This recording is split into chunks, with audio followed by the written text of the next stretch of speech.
Hello, everybody, and welcome to How's That Working For You? My name is Bryan Robinson. I'm the shrink. And I'm Monica Parker, and I'm Smarty Pants. Boy, is she ever. She made me carry her wardrobe in today. Can you believe that? I'd never get an even break. Better you than me. Smarty Pants. That's her. But we're a nice combination. You'll see that in the podcast. We bring a nice balance to each other. The mission of How's That Working For You is for some people, it really is. And then there are those who keep stumbling and falling and making the same mistake over and over. And they're just destined to repeat. And so we're here to talk about issues that can help you not repeat, and hopefully find a different pathway. And today we're going to talk about self-care. We have someone here who's one of my favorite persons, Alisyn Camerota, who is a broadcast journalist and political commentator for CNN. And before we went on, I was just telling her how much I miss her. My husband and I used to wake up every morning to New Day with her and John Berman. And now they're not there. She's moved to the afternoon. She's co-host of the newsroom. It's great to have you here. Thank you. I feel like you're family. I've been with you so many years in the morning. Oh, thank you guys. I'm delighted to be with you, and great to talk to you again, Bryan, and great to meet you, Monica. So Thank you. There's been even more changes, just to quickly let you know. So I had been on the morning for 6.5 years. Then I moved to the afternoon for 2 years with Victor Blackwell. And then I moved to primetime and did that for, 10 months or something. And now I'm doing the Sunday night show called The Whole Story, which is like, CNN's deep dive. We commit 1 hour to one subject. And so I'm going out in the field and reporting on really cool stories for that. It's called The Whole Story with Anderson Cooper.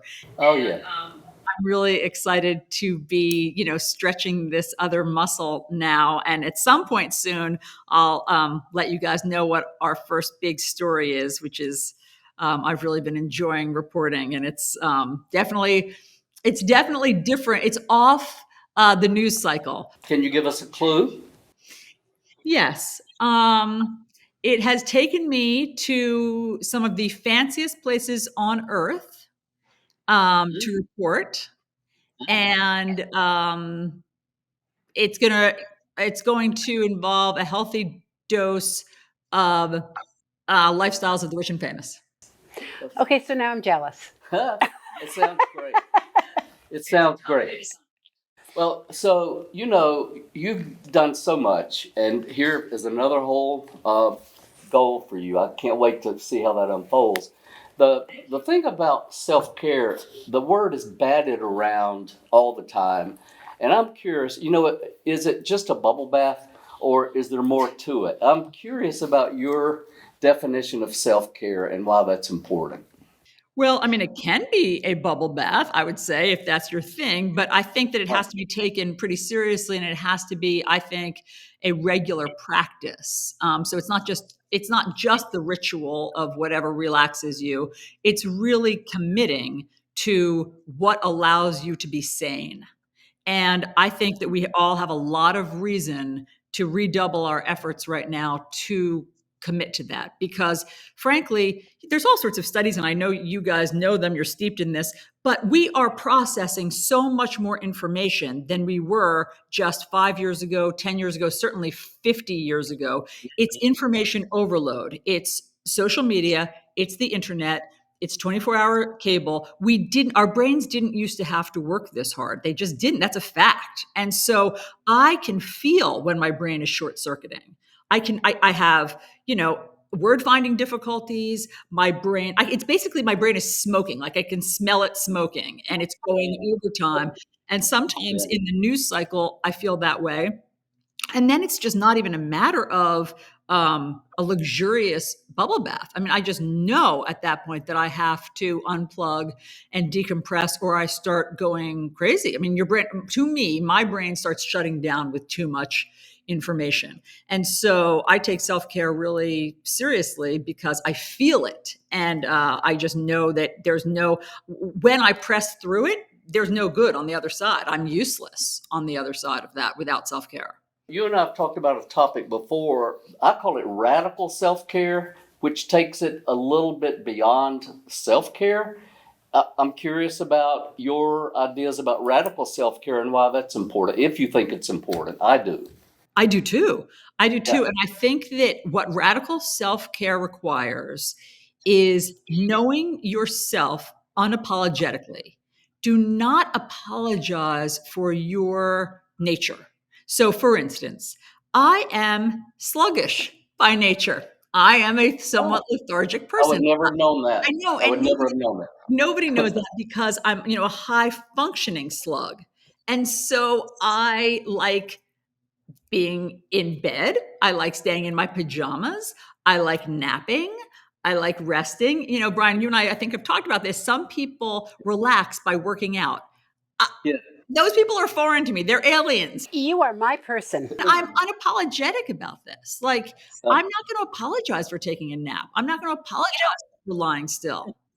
That's such an interesting thing. This thing that we do, apologizing for being whoever we are, because, this thing about people saying, I'm busy, I'm busy, I'm busy. There's so much I'm busy. And I love that you are unapologetically comfortable with saying, no, I'm actually having a nap or I'm reading a magazine and I'm not talking about anything else except what I'm doing. You're so right, Monica. Busy has become this like badge of honor. I know. I mean, okay, great. I love it if you can accomplish a lot in a day. I too like checking things off my to-do list. But I also just, I've shared this before when my husband and kids will say like, hey, do you want to go for a walk? Do you want to go out to dinner? I'm like, I need to lie still right now. You guys can go. I'll catch up with you. I need to lie still because I just know myself that lying still is what allows me to rejuvenate. Now, some people going for a walk is your rejuvenation. Right on, go do it. And some people, the weirdos that I've referred to, like working out and they get rejuvenated by working out. Great, fantastic, do it. But you really have to just take the time to know exactly what your rejuvenation is, because that's what I mean. Like, don't try to copy somebody else's style for your radical self-care. You need to commit to whatever yours is. Yes. So to that point, there's a study about radical self-care from Indiana University. And radical self-care is the assertion that you have the responsibility to take care of yourself first before attempting to take care of others. Isn't that the very definition of what you're saying? Like, I can't help you right now because I'm too tired or I need to chill. I need to shut it down. Totally. So- It's the put on your oxygen mask first on a plane. It's the same thing as put on your oxygen mask first because you are useless if you can't breathe. So you need to put on your oxygen mask first. And, one of the things that allowed me this epiphany, a friend of mine told me he was reading, I think it was George Washington's journals or diaries. George Washington liked wandering in his garden every day. Every day, George Washington would meander through his garden. When I realized that I'm busier than George Washington, the president of the United States, because I sometimes don't have time to wander in my garden during the day, I was like, that's something's gone wrong. Something's gone terribly wrong. And so if the president could take time to do that every day, then we need to give ourselves permission to, put on our oxygen masks when we need to. That's a great juxtaposition. I did my dissertation on a typewriter. I can't believe it. Now I drum my thumbs when my computer's not moving fast enough. It's just, how much faster are we going to go, right? One of the things I wanted to ask you, though, because you have a unique profession. You report about war. You report about mass shootings, floods, and earthquakes. So, what do you do with that? I mean, you have to, it has to affect you in some way, right? Or not? Tell me a little bit about what that's like for you when you leave. Right. So there's that concept of vicarious trauma where, even if we don't know what's happening, it stays embedded, in our cells and in our psyche. That's right. I just reframe it. I've just always reframed it. To be clear, I'm not reporting on the Middle East right now. There are people who are so much more skilled and qualified and trained to do that. Our Clarissa Ward, Nima El Bagger, our incredible correspondents know how to do this. They do it well. Nobody needs me in a war zone. But I have obviously reported on terror attacks and school shootings and lots of horrible, violent crimes, hurricanes, natural disasters. So the way I reframe it is to find the purpose in it. So my purpose is I have to report on this because the world needs to know. So the world needs to know what's happening, and this is an important story to get out, and I'm a conduit for that. So I think that when you can find your purpose in the trauma, it doesn't, I find that it doesn't, I'm able to compartmentalize it better emotionally.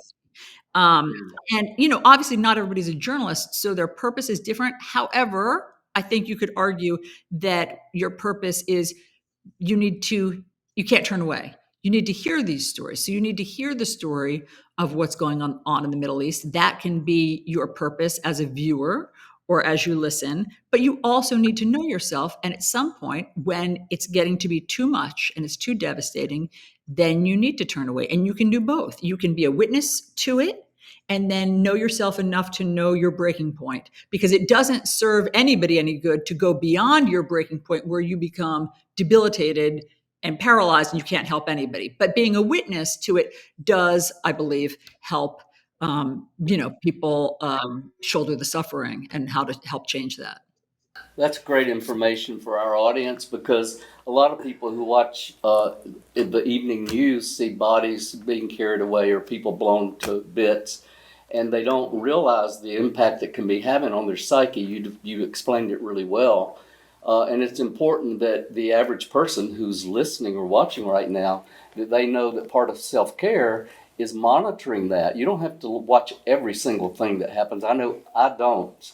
There's definitely an addiction to my watching. family is very careful about what we watch and how much we watch, but we want to keep up with what's going on. So that's a really great point. And Monica, I appreciate what you're saying. There's addiction. Some people can't turn off. Some people, I hear this from people, like, I keep CNN on all day long.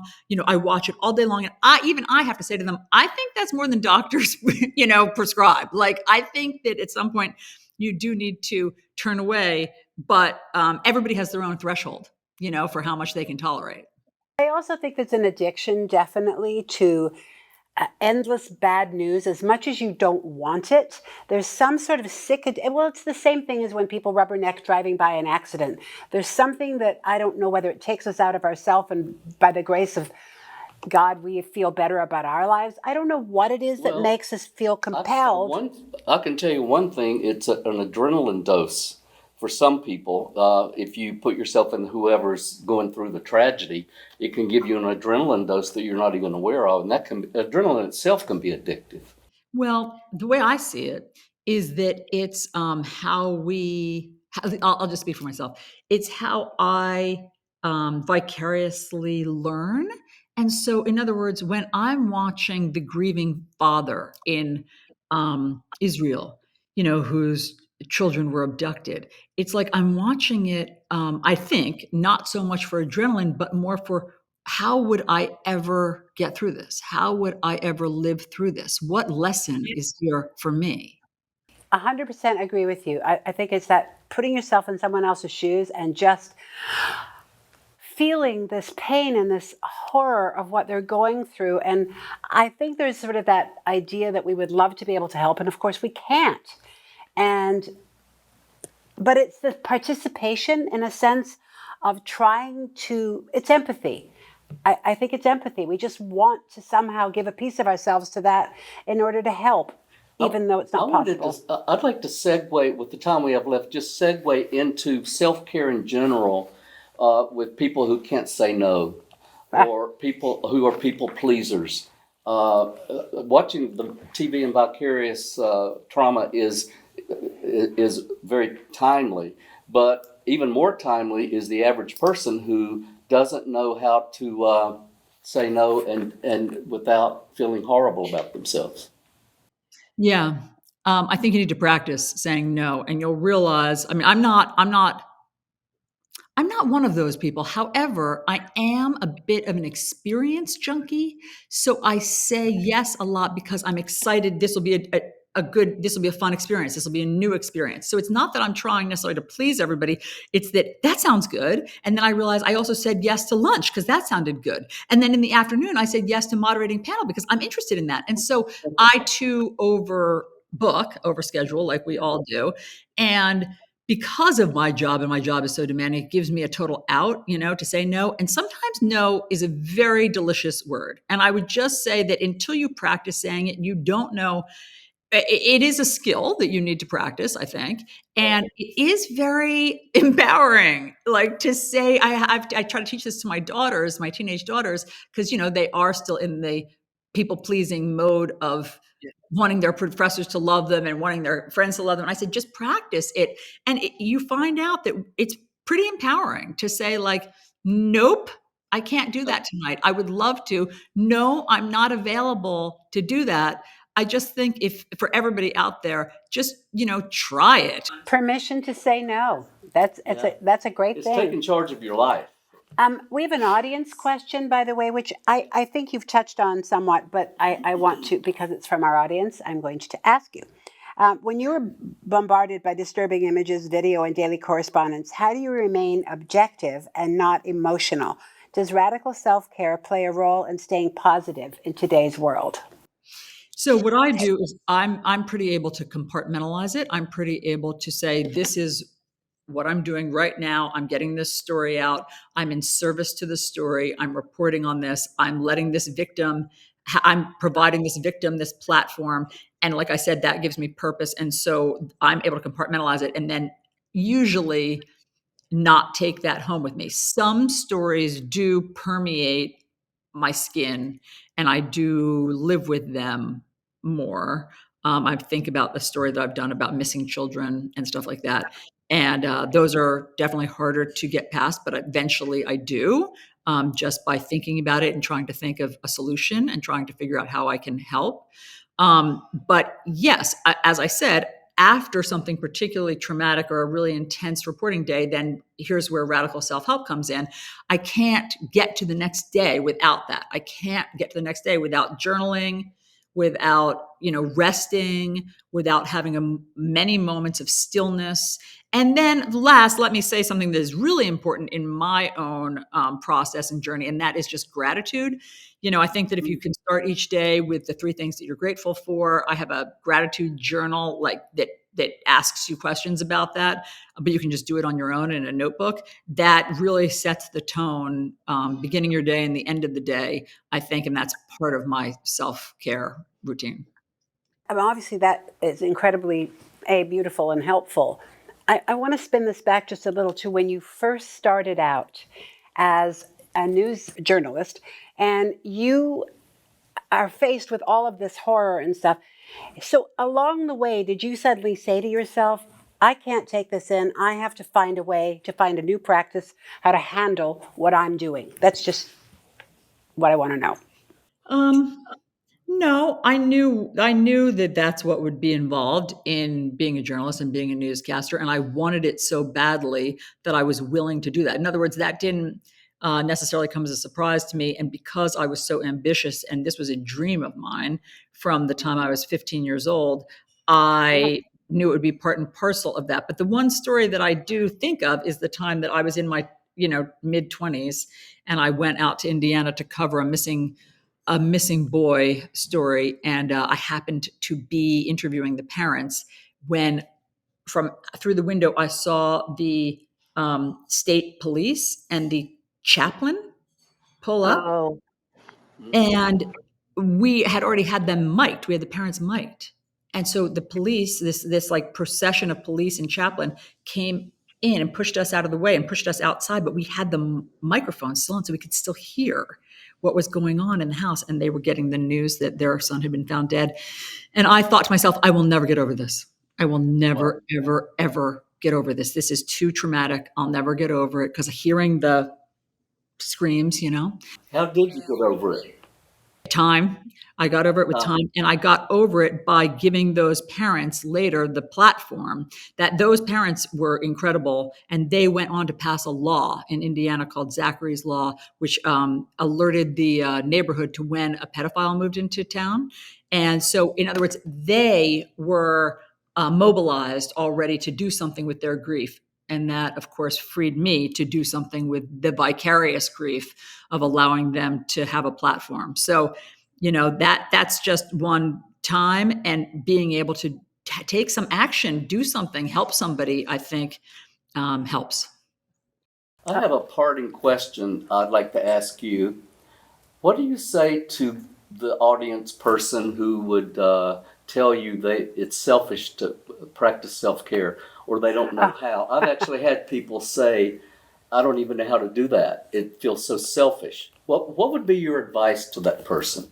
Well, that's so funny, because a dear friend of mine just published a book last week called Selfish, which I just happened to have laying here. I wasn't even planning to plug this, but I went to her book talk last night, and it's a workbook about how, you have to sort of start getting used to the idea that it's not selfish to take care of yourself. It's giving to other people. You'll have more energy. You'll have more to give. And, I think that, like, the reason this is a workbook is because she recognizes, and we all recognize, that not everybody is good at it. You have to do some reading, and you have to do some practicing, for some people, of how to do it. Monica, I was reading that you're an only child. Somehow I've never had a problem with taking time for myself. I don't know if you have. I'm an only child also. I'm an only child too, so I know how to take care of me. Right. Like, somehow we only children got this at birth, that we're kind of important. We're kind of the center of the universe. We kind of need to take care of ourselves. And so I want that for everybody else. I agree with you, but I also think there's some old religious streak that has been passed down through the ages of that you must not be good to yourself because you must wear a hair shirt. I mean, I don't. And that's true of men and women. But we're running out of time. I wish we could keep going on and on. I agree. It's been great having you here, and we'd like to know where our audience can find you if they want to hear more about what you have to say. Thank you. I appreciate that. You can find me on Instagram at Alisyn Camerota, or any social media. And you can find me starting on Sunday nights, when my pieces will be on the whole story. And you can find me, my memoir is coming out in March. It's called Combat Love. I can't wait. Wow. And fighting to find love and home. Oh, wow. Oh, I love that. I'm so excited to hear that. I can't wait to see it. Thank you, Alisyn, so much. Thank you. It's so good seeing you again. Thank you so much for being here. We My really pleasure. appreciate it. Thanks for having me. Okay. Bye-bye. Wow, what do you think? She's got a memoir coming out. I think that's great, but I also love the permission. Yeah. And I think it starts with permission, and that's what I'm getting from this. Like, you don't have to apologize for wanting to take a bath or have a rest or remove yourself. Yeah, remove yourself from the fray and just get yourself centered, because you know why? You're going to be a lot nicer to everyone who you see and you're around. You don't have to, as we said earlier, blame yourself if you're not like everybody else. You have your own way of being, and being true to that is really critical. I thought that was great. I really enjoyed this interview. We really appreciate all of you for being here, and we'll see you next time. Don't forget to watch us on YouTube, right? Our YouTube channel, where we'll be, and other places. And we'll look forward to seeing you the next time. Thank you. Bye, everybody. Bye, everybody.